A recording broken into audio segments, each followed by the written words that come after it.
मेरा कहने का मतलब ये कि हम कुछ नया नहीं करने वाले। अरविंद जी और मनीष सिसोदिया जी ये सब कहते हैं कि हमने कुछ नया नहीं किया। आज़ादी के बाद जो सरकार को करना चाहिए था वो काम हमने किया। और नमस्कार, मैं मनीषा मिश्रा द मीडिया वाला एक्सप्रेस में आप सभी का स्वागत करती हूं। आज हम उपस्थित हैं रोहतास नगर विधानसभा अशोकनगर वार्ड 36E में, जहां हम एक क्रांतिकारी युवा नेता से मिलने आए हैं और उनसे जानेंगे कि आगामी राजनीति में उनके क्या कदम रहेंगे और वो राजनीति को लेकर क्या सोचते हैं। तो चलिए हम आपको मिलवाते हैं अजय कुमार जी से। तो अजय जी, आप अपने बारे में बताइए। नमस्कार मनीषा जी, सभी दर्शकों को मेरा नमस्कार। मेरा एक छोटा सा परिचय है। मेरा नाम अजय कुमार क्रांतिकारी, और मैं 12th क्लास में था जब एक आंदोलन हुआ, अन्ना आंदोलन। उसमें हमने हिस्सा लिया। छोटे छोटे से थे, स्कूल से हम बंक मार के जाते थे वहाँ पे। तो आंदोलन की समझ भी नहीं थी कि वो आंदोलन किस मुद्दे को लेकर हो रहा है। हम आपस में बात करते थे कि भाई शीला दीक्षित जी ने कोई घोटाला किया है, शायद वो कॉमनवेल्थ घोटाला है, और उस बिल को लेकर के जो घोटाला हुआ है, जनता बिल मांग रही है। छोटे ही थे, फिर धीरे धीरे समझ में आया कि ये बिल नहीं है, ये कानून है। जन लोकपाल एक कानून है, उसके बारे में समझा। उसके बाद फिर हमने इस पे स्ट्रीट प्ले, नुक्कड़ नाटक शुरू किए। जन लोकपाल बिल पास करो, जन लोकपाल बिल पास करो, मंत्री के मामा का बेटा सड़क के ठेकेदार हो, कुछ इस तरीके की लाइन रही।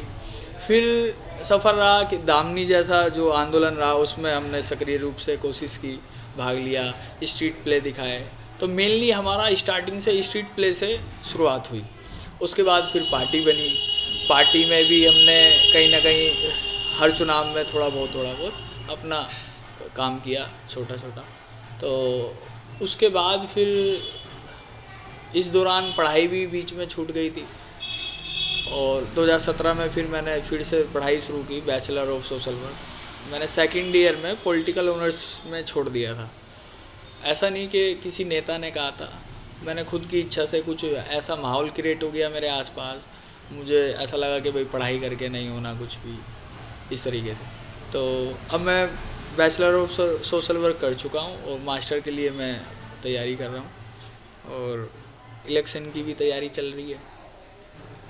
यही छोटा सा। तो अजय जी, आपके नाम के आगे लोग क्रांतिकारी अजय कुमार बोलते हैं, तो ये क्रांतिकारी अजय कुमार, इसका क्या मतलब है?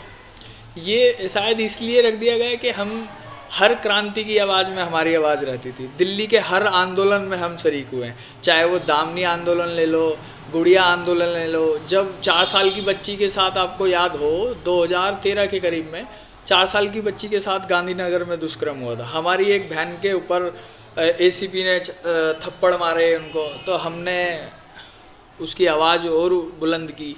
एसीपी सस्पेंड कराया, एसीपी अलावत उनका नाम है, आज भी केस चल रहा है। एक गुड़िया, एक बिहार की महिला के साथ रेप हुआ था गोकलपुरी में, तो हमारे सभी साथियों ने उसकी आवाज़ उठाई। बहुत सारे आंदोलन में लगभग हिस्सा रहा हमारा, और तब से ही फिर लोग क्रांतिकारी कहने लगे। फिर हमने भी मान लिया कि भाई हम थोड़ा बहुत तो हैं, क्रांति करने में आगे हैं। तो अजय जी, मेरे को ऐसा सुनने में आया है कि आगामी नगर निगम के चुनाव में आप एक युवा नेता प्रत्याशी के रूप में आने वाले हैं, क्या ये सच है? देखिए, ऐसा मेरी तरफ से ऐसा पक्का नहीं है कि भाई चुनाव लड़ना ही है। हाँ, ये है कि पहले हम T20 में लगे रहते थे। अरविंद केजरीवाल जी की सरकार आई, जब से अरविंद जी आए हैं, तो देश का युवा, दिल्ली का, खासकर देश का, दिल्ली का युवा T20 से NDTV में कन्वर्ट हो गया है। तो हम जैसे सोचने लगे, पहले हमें विधायक का नाम नहीं पता होता था, हम जिस एज में, पहले निगम पार्षद का नाम नहीं पता होता था, सीएम तक का भी, सीएम का तो मान लो कि भाई लगभग सभी जानते हैं, तो हमें नाम तक नहीं पता होता था। और आज हम अरविंद केजरीवाल जी के आने की वजह से इतने अवेयर हो गए हैं कि हम खुद से चुनाव लड़ने की सोच रहे हैं। और राजनीति का सुनने में आता है कि राजनीति गंदी होती है, बहुत सारे युवा इससे पीछे, होती है गंदी, लेकिन इसका पहले, आज़ादी से पहले जो भी इस आंदोलन में, राजनीति में सक्रिय रूप से काम करता था, वाइट कुर्ता पहनता था, तो उसको आज़ादी के दीवाने बोला करते थे, क्रांतिकारी बोला करते थे। आज वाइट कुर्ता पहनने का मतलब ये राजनेता, भ्रष्ट नेता, घोटालेबाज। तो उस राजनीति को हम बदलने आए हैं। और तो वही सवाल है मेरा कि अगर आप आते हैं चुनाव में तो आपकी क्या तैयारी चल रही है? तैयारी देखिए, तैयारी हमारी कुछ भी नहीं है। हमने दिल्ली विधानसभा चुनाव लड़ा, मैनिफेस्टो भी रखा और भी नए नए कुछ वादे किए, वाईफाई, बिजली, पानी, महिला सुरक्षा। पहले दिल्ली महिला आयोग के बारे में कोई नहीं जानता था सीला सरकार में। आज दिल्ली महिला आयोग को डेली 2000 कॉल 181 को जाती है, 2000 कॉल अटेंड होती है, उस पर एमए चल जाती है, कार्रवाई होती है।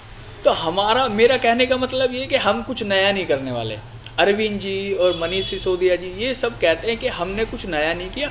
आज़ादी के बाद जो सरकार को करना चाहिए था वो काम हमने किया, और हम एमसीडी में कोई तीर नहीं मारने वाले।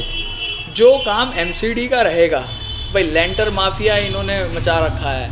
पहले अब तो इस कदर से चल रहा है कि पहले कहीं पे लेंटर डल रहा है तो उसको नोटिस पहुंचा देंगे, नोटिस के बाद अपना एक व्यक्ति भेज देंगे, आ जाओ भाई सेटिंग कर लो। 1 लाख का नोटिस, 1 लाख छापा पड़ने पे 1 लाख देना पड़ेगा, हमें आप 50 दे दो, 25 दे दो। नोवेल्टी सिनेमा बेच दिया, तो कई सौ करोड़ का एक सिनेमा आपने चंद पैसों में बेच दिया। यहाँ तक कि एमसीडी क्वार्टर तक ये बेचने को तैयार हैं। तो ये पिछले 15 सालों से इनकी दलाली बरकरार है, और इस बार इनको जनता भी जवाब देगी एमसीडी के अंदर। और बस मेरा मानना यही है कि जो हम नया कुछ नहीं करेंगे, जो करप्शन चल रहा है उस सब को हम ख़त्म करने का काम करेंगे। अच्छा, तो मतलब आपका यही है कि नगर निगम के जो आगामी चुनाव हैं उसमें आम आदमी पार्टी अपनी पूरी तैयारी में है? हाँ जी, पूरी तैयारी में आम आदमी पार्टी ने, और बहुत सारे आप भी सर्वे कर रहे होंगे, पूरी दिल्ली में घूम रहे हैं, इस बार पूर्ण बहुमत से आ रही है। हो सकता है पिछली बार जैसे विधानसभा में इनके 7-8 विधायक आए हैं, हो सकता है ये 7-8 निगम पार्षद भी ना आए, जमानत जब्त हो जाए, हर सीट पे जमानत जब्त हो जाए। बीजेपी के खुद लोग कह रहे हैं कि भाई इस बार तो बदलाव होना चाहिए, सैलरी रोक दी है, 4th क्लास लोगों की सैलरी रोक दी है। तो बहुत ज़्यादा धांधली इनकी चल रही है, और ये अब खत्म होने वाला है, इनको खुद को भी पता। तो जैसा कि आप सबने देखा, युवा नेता अजय क्रांतिकारी पूरी तैयारी में दिख रहे हैं, और इस बार दिल्ली नगर निगम चुनाव में आम आदमी पार्टी की सरकार बनेगी, इनका कहना यही है। आगे और भी खबरें लेकर आएंगे, तब तक के लिए बने रहें हमारे साथ और देखते रहें द मीडिया वाला एक्सप्रेस।